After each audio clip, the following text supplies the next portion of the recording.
nos toca ver o terminar con la parte de amenorrea primaria. Era importante determinar la presencia de que si la paciente tenía o no tenía útero presente y mamas presente o ausente.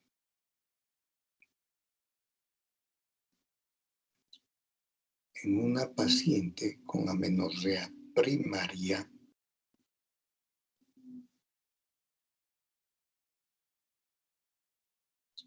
con mamas ausente y útero presente, repito, mamas ausente y útero presente,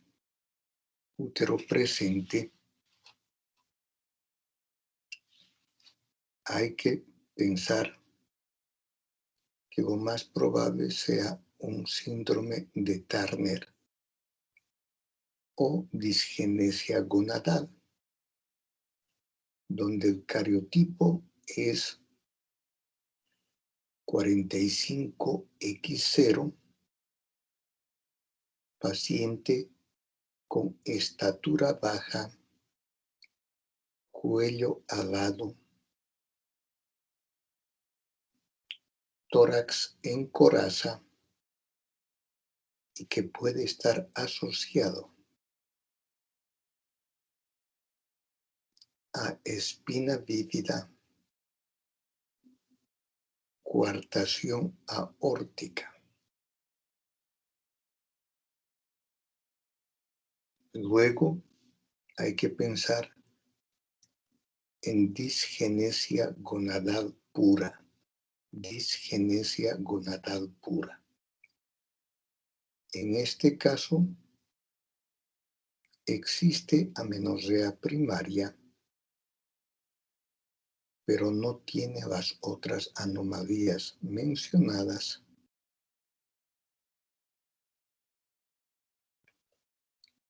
como estatura baja, cuello alado,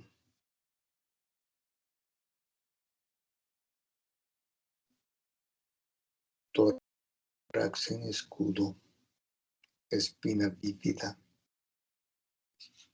lo anteriormente mencionada.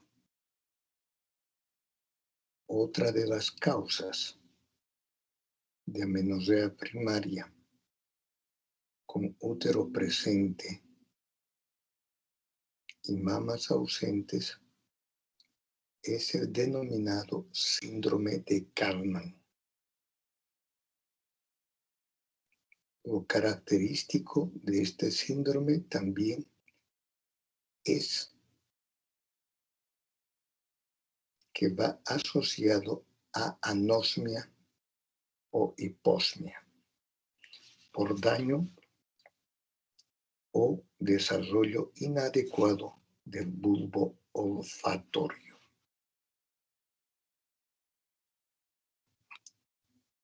También es importante recordar que puede estar presente en casos de anorexia nerviosa, en casos de ejercicios excesivos,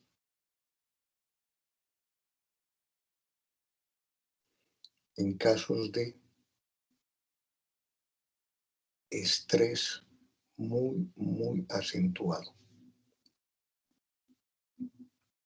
En estos cuadros y actualmente la anorexia nerviosa es un factor muy importante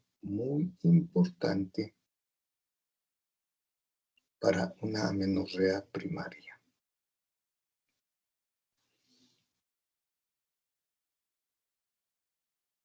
Ahora puede estar mamas ausentes, útero ausente. En estos casos estamos ante un cuadro de agenesia gonadal. Agenesia gonadal, con un cariotipo 46XY.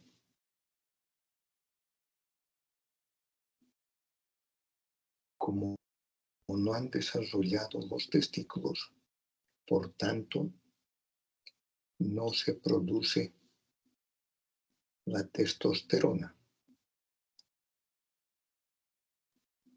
Y es necesario recordar que la diferenciación hacia la línea masculina requiere necesariamente de concentraciones de testosterona.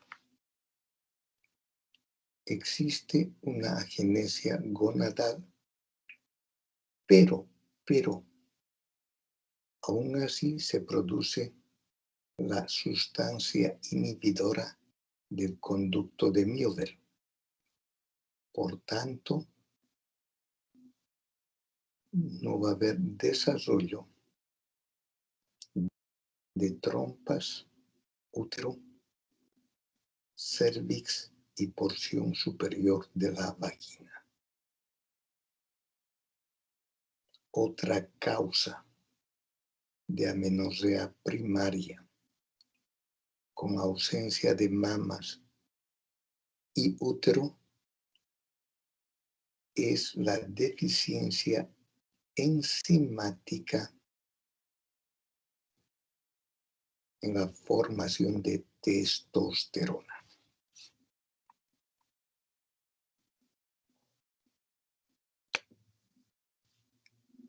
Evaluación de la amenorrea primaria.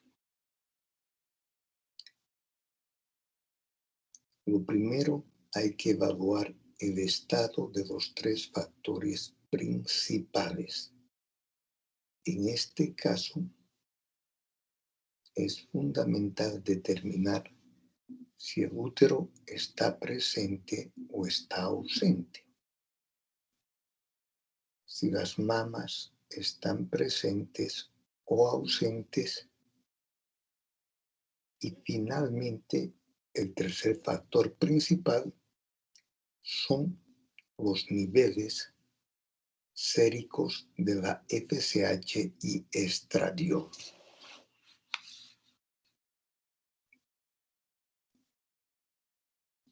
Luego, efectuar el examen físico para determinar la estatura. Recuerden que en el síndrome de Turner la estatura es baja. Luego, determinar el peso y obtener el índice de masa corporal. Observar si hay rasgos de hiperandrogenismo, por ejemplo, hirsutismo,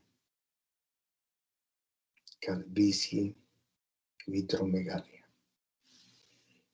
También datos sugestivos del síndrome de ovarios poliquísticos, hirsutismo, acné, acantosis nigricans. Exámenes de laboratorio se van a solicitar de acuerdo al examen clínico realizado. En general, es necesario solicitar niveles de la hormona FSH y estradiol sérico. También es necesario solicitar niveles séricos de prolactina. Es necesario solicitar en general niveles de TSH y tiroxina libre. En algunos casos es necesario solicitar niveles de testosterona y si hubiera alguna indicación o sugerencia, también es necesario solicitar cariotipo. Imagenología. En estos casos también es prudente solicitar un ultrasonido pélvico que nos va a poder determinar la presencia o ausencia de útero y una resonancia magnética nuclear, sobre todo cuando se sospecha de tumores hipofisiarios o de malformaciones en el desarrollo del conductor de Müller.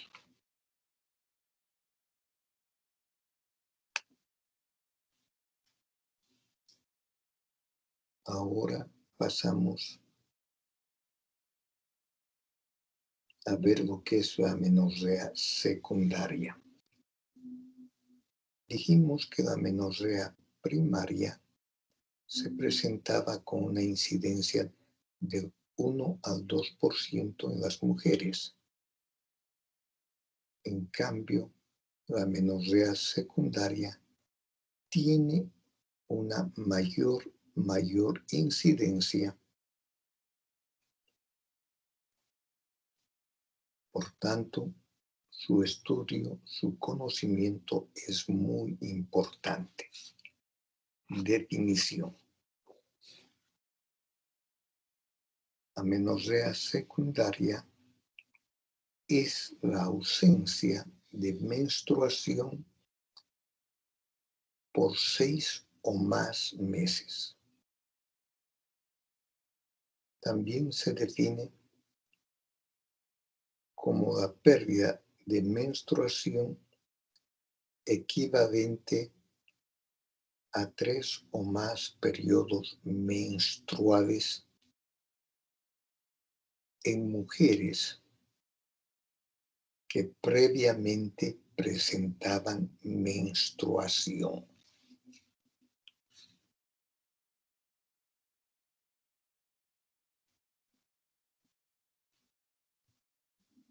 Etiología.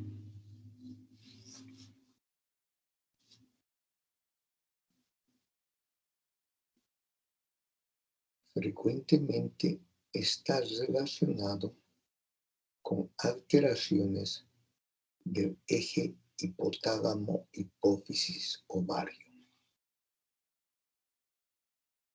En casos de amenorrea secundaria,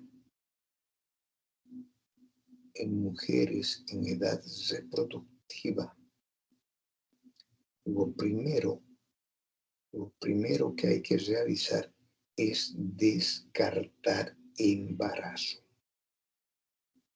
Repito, frente a una paciente con amenorrea secundaria, paciente en edad reproductiva, lo primero que hay que hacer es descartar un embarazo. Etiología patológica de las amenorreas secundarias. La disfunción hipotalámica, que corresponde al 35% de los casos.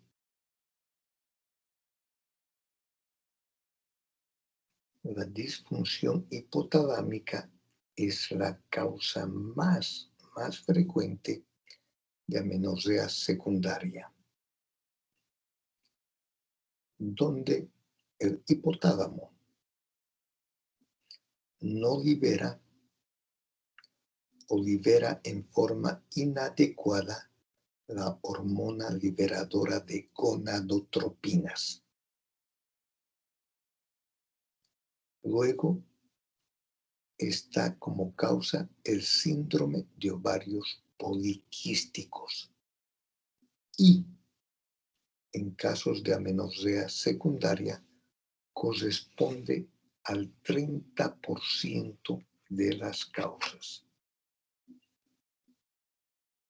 Si ustedes recuerdan,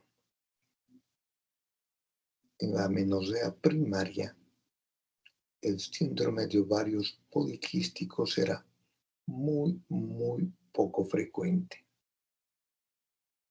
y estaba en el grupo de falla en los receptores hormonales o desórdenes en la esteroidogénesis, o sea, en la producción, en la formación de hormonas esteroideas como son la progesterona, la testosterona y el estradiol. Y los ovarios poliquísticos efectivamente están relacionados con un desorden en la esteroidogénesis.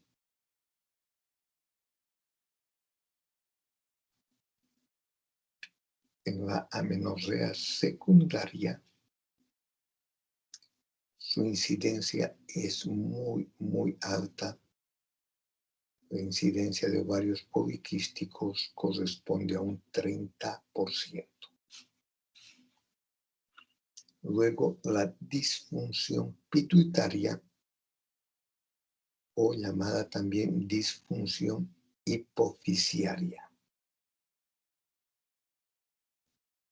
La causa más frecuente de disfunción pituitaria son los adenomas hipofisiarios productores de prolactina. En realidad, un 90% se debe a hiperprolactinemia como causa de disfunción pituitaria. Entre otras causas de disfunción pituitaria está el síndrome de Sheehan, las irradiaciones, las lesiones quirúrgicas,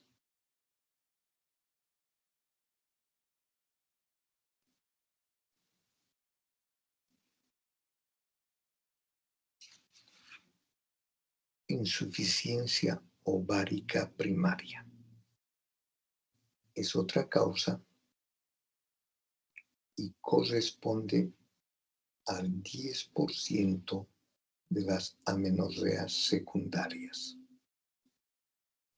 Antiguamente, la insuficiencia ovárica primaria recibía el nombre de menopausia precoz. En estos casos existe un agotamiento folicular temprano y por tanto no hay producción adecuada de estradiol y esto va a ocasionar la amenorrea. También está el síndrome de Asherman,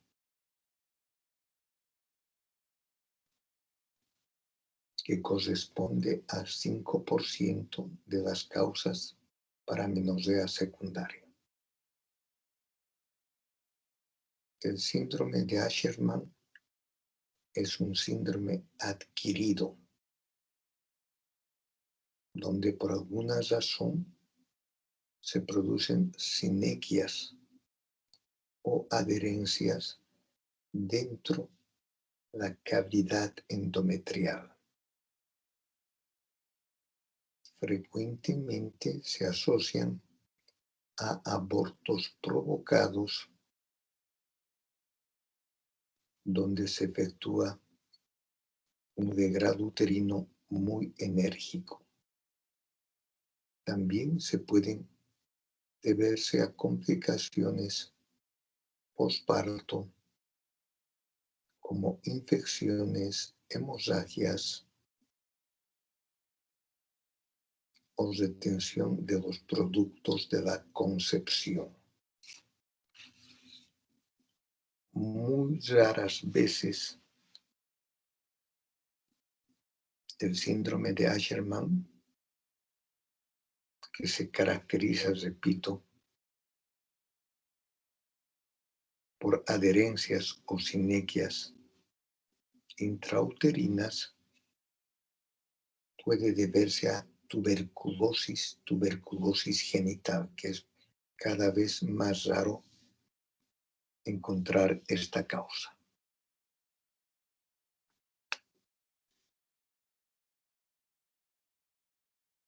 Disfunción hipotalámica funcional.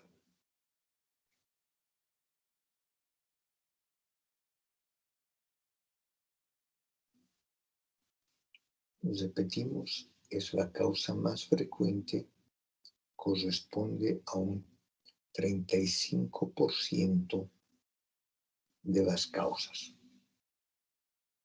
Antecedentes. En estos casos, el hipotálamo produce o libera en forma inadecuada la hormona liberadora de gonadotropinas.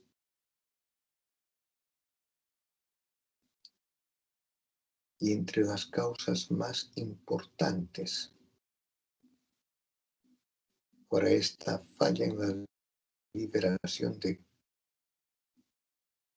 la hormona liberadora de gonadotropinas, repetimos,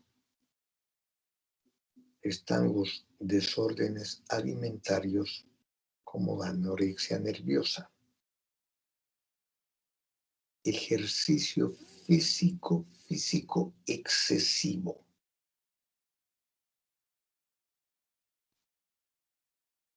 pacientes sometidas a un estrés muy excesivo. Estos factores van a alterar la función del hipotálamo. En este caso de disfunción hipotalámica funcional, se habla frecuentemente de la triada de la mujer atleta. Caracterizada esta triada por amenorrea,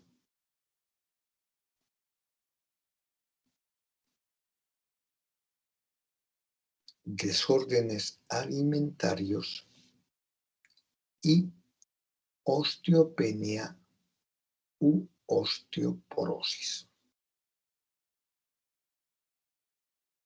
En la anorexia nerviosa, lógicamente existe un índice de masa corporal muy bajo. En la mujer atleta de alto rendimiento, en general tienen un peso adecuado, un índice de masa corporal normal, pero el problema es que el tejido adiposo, que es fundamental, el porcentaje de grasa que es fundamental para mantener la menstruación, es demasiado bajo y está reemplazado por un desarrollo muscular acentuado.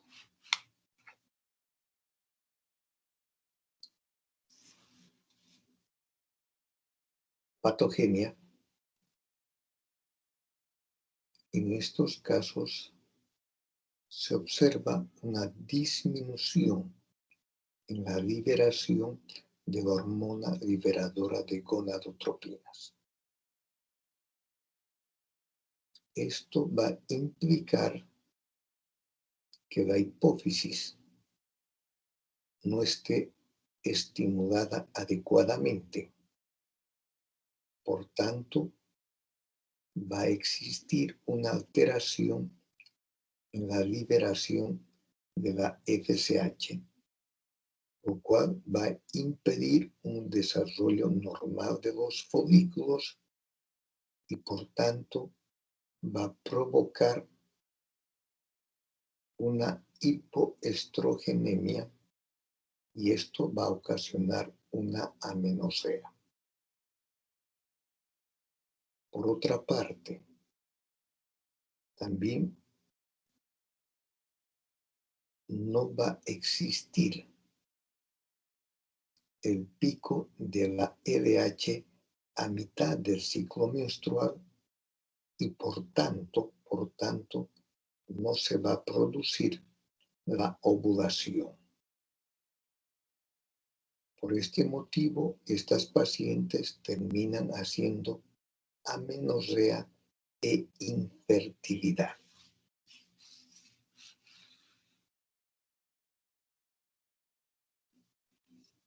Evaluación.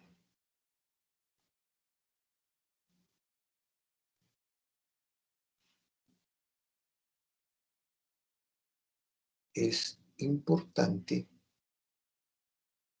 la dosificación de la hormona liberadora de gonadotropinas. Es importante la dosificación de la FSH-LH.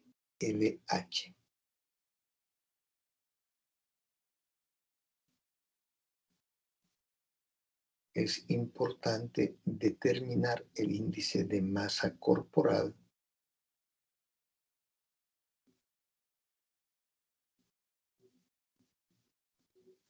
y en la conducta evitar o suprimir los factores que desencadenan una disfunción hipotalámica. Por ejemplo, corregir los desórdenes alimentarios, mejorar el índice de masa corporal, evitar el estrés excesivo, evitar el ejercicio físico excesivo. Muchas veces, mejorando estas condiciones, se reanudan los ciclos menstruales normales.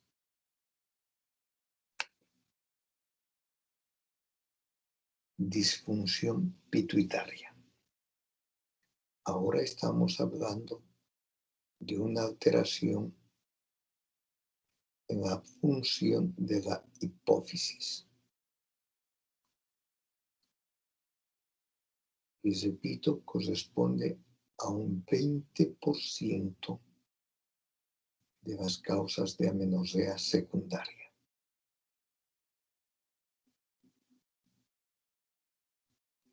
En estos casos de disfunción pituitaria, en el mayor porcentaje, casi un 90%, se debe a hiperprolactinemia, a una elevación de los niveles séricos de prolactina, generalmente o frecuentemente provocados por adenomas hipofisiarios de las células lactótropas en la hipófisis anterior. Estos niveles elevados de prolactina van a interferir con la función normal del hipotálamo y por tanto la secreción pulsátil de la hormona liberadora de gonadotropinas va a estar alterada.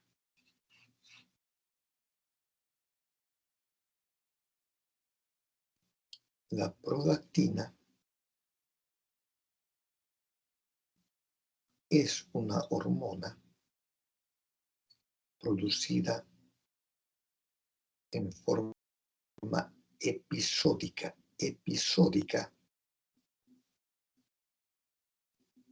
por la hipófisis anterior.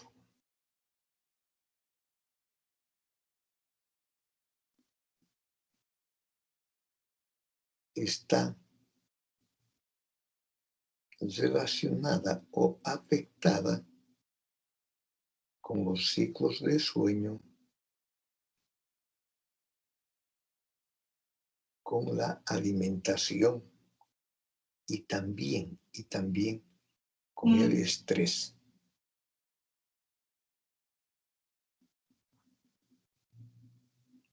En condiciones normales, los niveles séricos de prolactina en mujeres premenopáusicas deben ser menor a 20 nanogramos por ml y en mujeres posmenopáusicas deben ser menor a 12 miligramos por ml.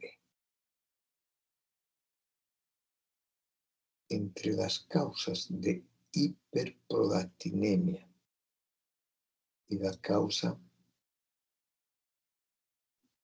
muy importante, repetimos, es el adenoma pituitario, un tumor de la hipófisis que afecta principalmente a las células lactótropas productoras de prolactina.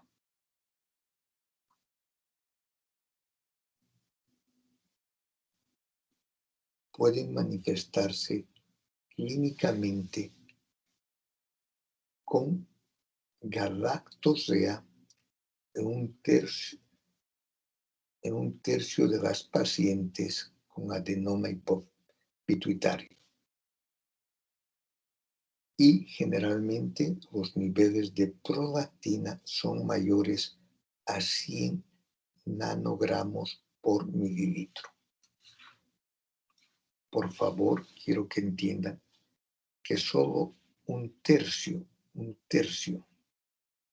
de las pacientes con adenoma pituitario pueden presentar galactosia, haciendo un síndrome de amenorrea galactosia, pero solo un tercio. Frecuentemente estas pacientes con adenoma pituitario presentan cefaleas por el tumor a nivel de la hipófisis. También presentan hemianopsia bilateral por compresión del quiasma óptico. O sea, que estas pacientes con adenoma pituitario tienen compromiso de la visión. El embarazo es otra causa muy importante de hiperprolactinemia, pero en este caso es necesario y fisiológico para preparar las mamas para la lactancia. Durante el embarazo se eleva hasta 10 veces los niveles séricos de prolactina.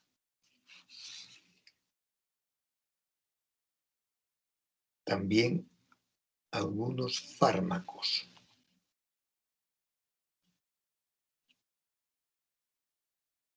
elevan la prolactina al bloquear a la dopamina. Entre estos fármacos está la risperidona, las fenotiazinas, el haloperidol. Son fármacos con acción a nivel del sistema nervioso central que pueden actuar como tranquilizantes e inclusive como tranquilizantes mayores o antipsicóticos. También la metoclopramida, muy utilizado en obstetricia en casos de emesis o hiperemesis gravídica. La metoclopramida, ustedes saben que es un procinético antiemético. Y también pueden elevar los niveles de prolactina, la metildopa, que es un antihipertensivo. Por tanto, siempre hay que interrogar sobre el uso de estos fármacos. Otra causa de hiperprolactinemia es la falla renal crónica. En estos casos, la función de los riñones está totalmente disminuido y por tanto no existe una depuración o eliminación de la prolactina en forma adecuada y estos niveles de prolactina van a continuar elevándose e interfiriendo a nivel del hipotálamo con la producción de la hormona liberadora de gonadotropinas.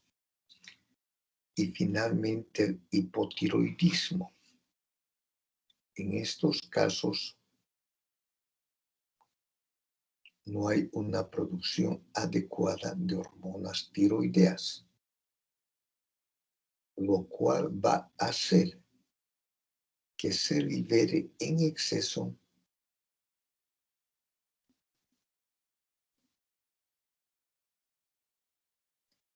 la TRH por el hipotálamo, la TRH u hormona liberadora de tirotropinas. La TRH al mismo tiempo que va a estimular la producción de TSH, también estimula simultáneamente la producción de prolactina y de esta manera provoca un cuadro de hiperprolactinemia.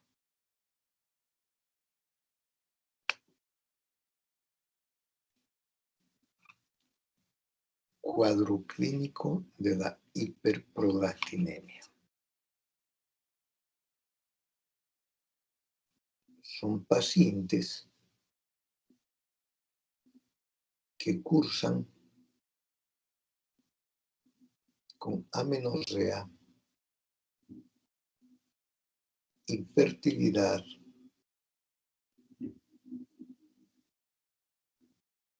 pueden cursar con galactorrea cuando los niveles séricos de prolactina están muy elevados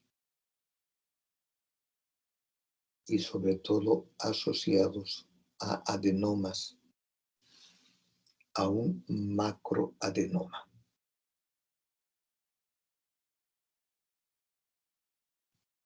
También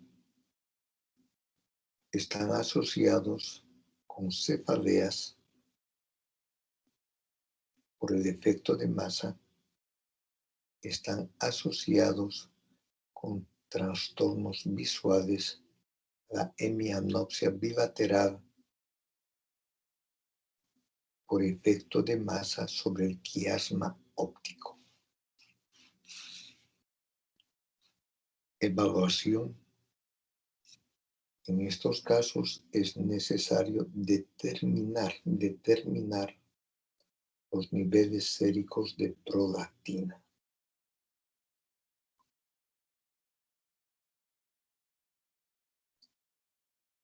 es necesario recordar que los niveles de prolactina están influenciados por el sueño, por los alimentos, por el estrés,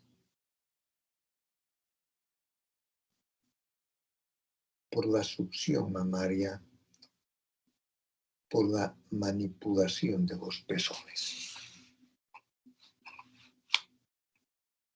Por tanto, es prudente solicitar pruebas de prolactina en ayunas. Una vez confirmada la hiperprolactinemia, el tratamiento puede efectuarse con bromocriptina o pueden realizarse con cabergolina. Ambos fármacos son dopamina agonistas. Ustedes saben que la dopamina se produce a nivel del hipotálamo y su acción es inhibir la producción de inhibir o controlar la producción de prolactina a nivel de la hipófisis anterior.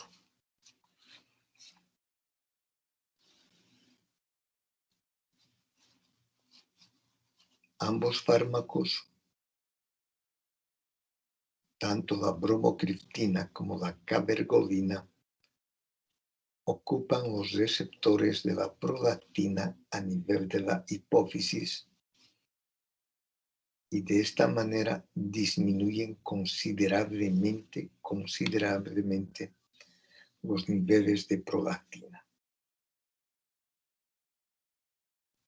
La dosis de bromocriptina es de 2.5 miligramos vía oral BIC, o sea, 2 veces al día.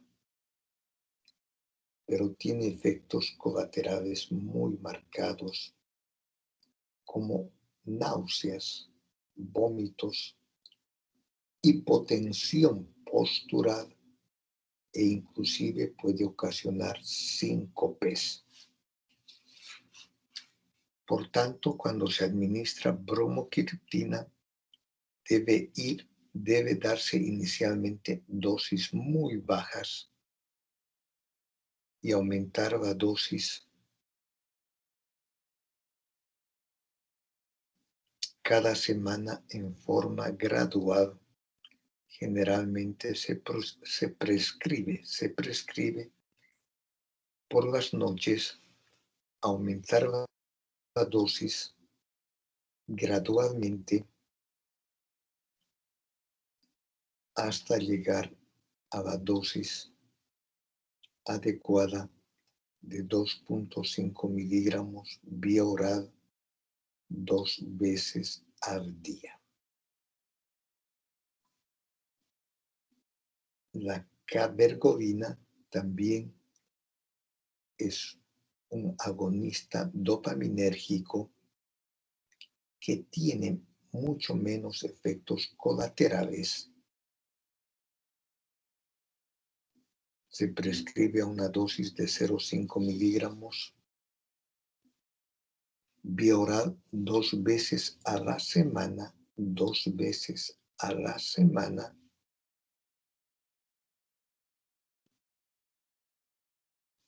Entonces, tiene menos efectos colaterales, pero el precio de este fármaco es muchísimo mayor que el de la bromocriptina.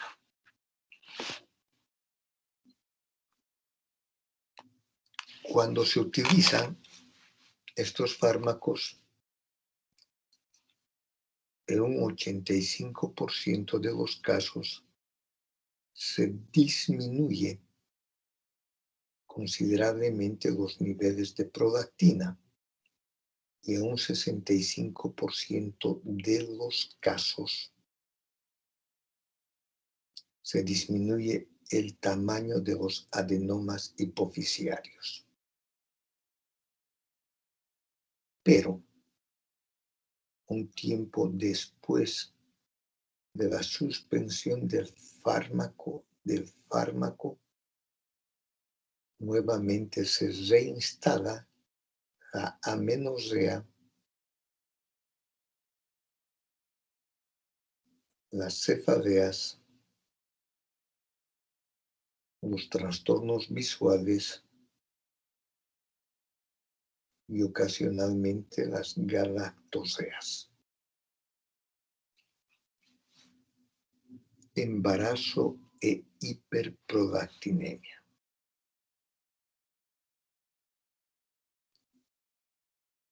Una vez que se prescribe la bromocriptina o la cabergolina, se da en forma continua, ininterrumpida. Y esto puede lograr la normalización de los ciclos menstruales y puede lograr que estas pacientes alcancen un embarazo.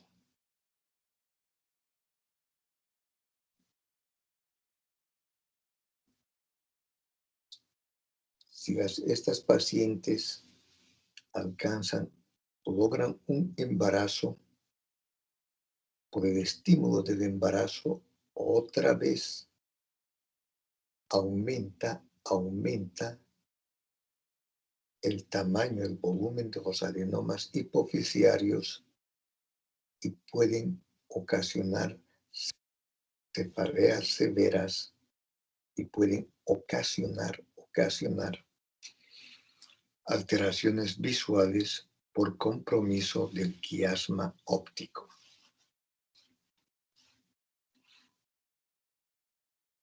Síndrome de Asherman. Habíamos mencionado que corresponde a un 5% de las causas de amenorrea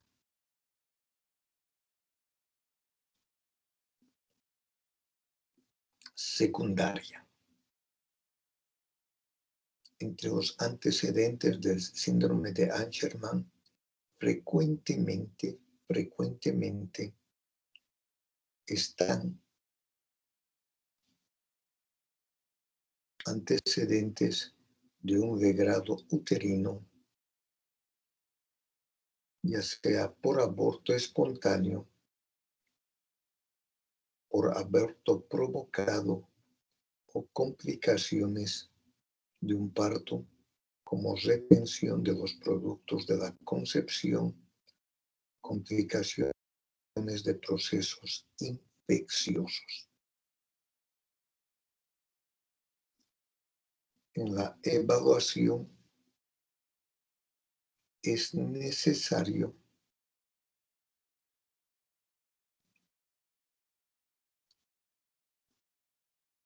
tener los antecedentes previos, sobre todo antecedentes de procedimientos a nivel de la cavidad intrauterina. Es importante una ecografía transvaginal que nos va a permitir ver las características del endometrio, la presencia de adherencias o sinequias.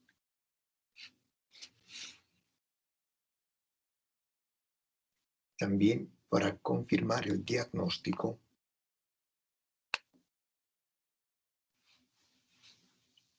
se puede realizar una histerosalpingografía que viene a ser una ayuda diagnóstica muy importante Y otro estudio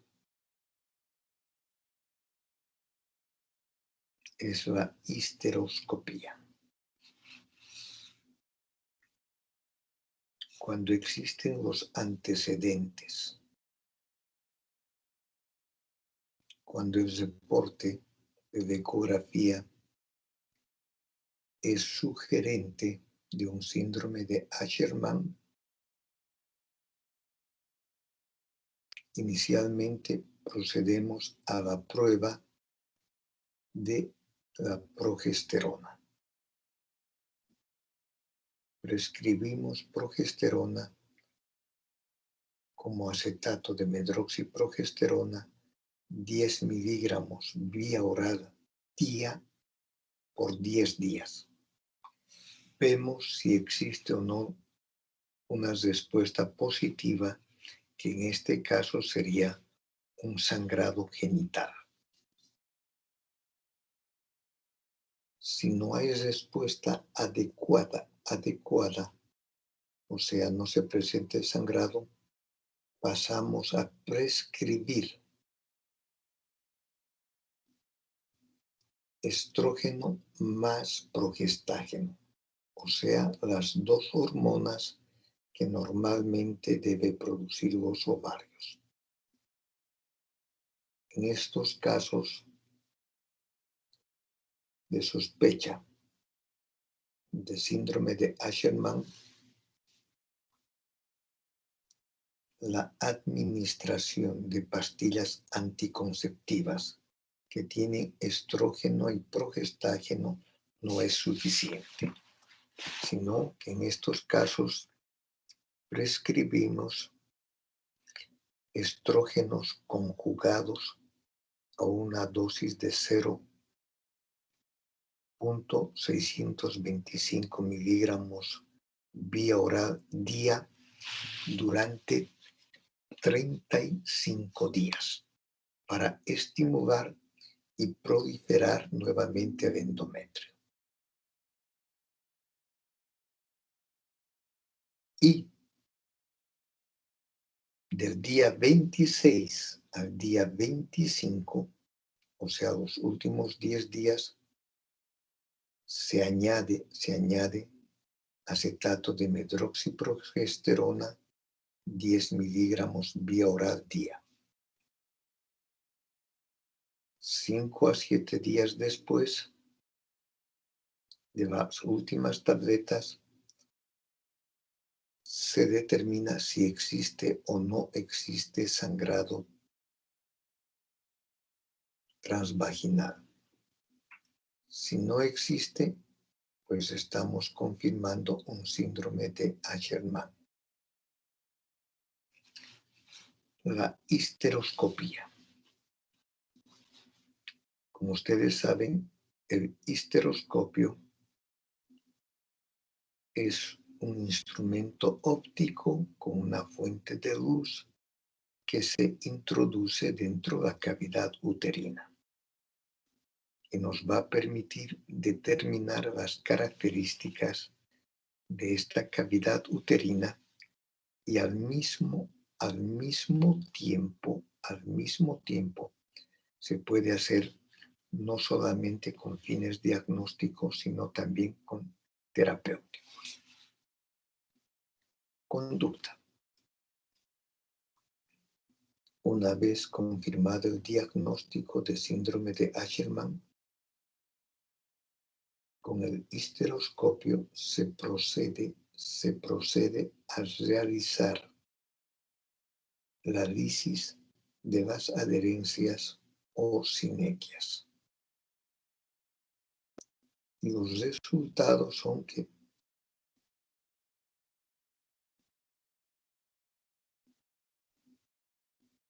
en un 75 a 90% de los casos se puede restablecer la menstruación. Pero en estos casos solo en un 30 a 75% se puede lograr el embarazo. Esto debido a que en muchas ocasiones no se logra tener un endometrio secretor muy adecuado que permita la implantación del blastocisto. Una vez logrado la restauración de los ciclos menstruales para volver a evitar la producción de adherencias o sinequias, se administran estrógenos a altas dosis. Se puede colocar una sonda de Foley infantil dentro de la cavidad uterina. También en algunas ocasiones colocar un dispositivo intrauterino con el fin de evitar la formación de nuevas adherencias o sinequias. Finalmente,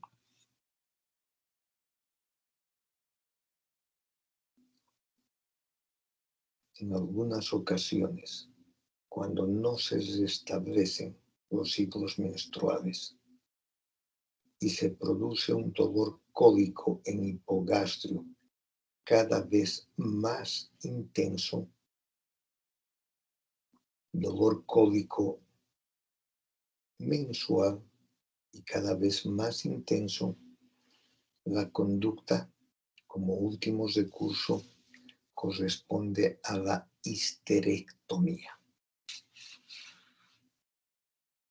Muy bien, si ustedes se habrán dado cuenta que no hemos hablado del síndrome de ovarios poliquísticos ni de la insuficiencia ovárica primaria. Esto porque el síndrome de ovarios poliquísticos requiere una hora de clase para poder comprender de qué se trata realmente este síndrome. Y lo vamos a hacer la próxima clase. Muy bien. Quiero preguntarles si ustedes saben si el próximo lunes las clases van a continuar o existe algún receso. ¿Alguien sabe, por favor? Doctor, dice que el receso va a empezar a partir del 19 de julio hasta el 31 de julio. ¿Eso ya está confirmado? Creo que sí, porque las doctoras han mandado en un grupo de estudiantes que tenemos, pero supongo que sí, que ya está confirmado. Bueno, entonces quiero agradecerles e informarles que la próxima clase va a ser en el horario habitual el día lunes a las 8 de la noche.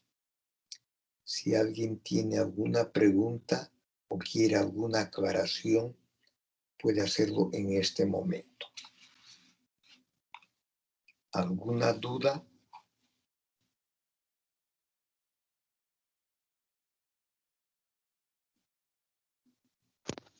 No, doctor, todo bien, gracias.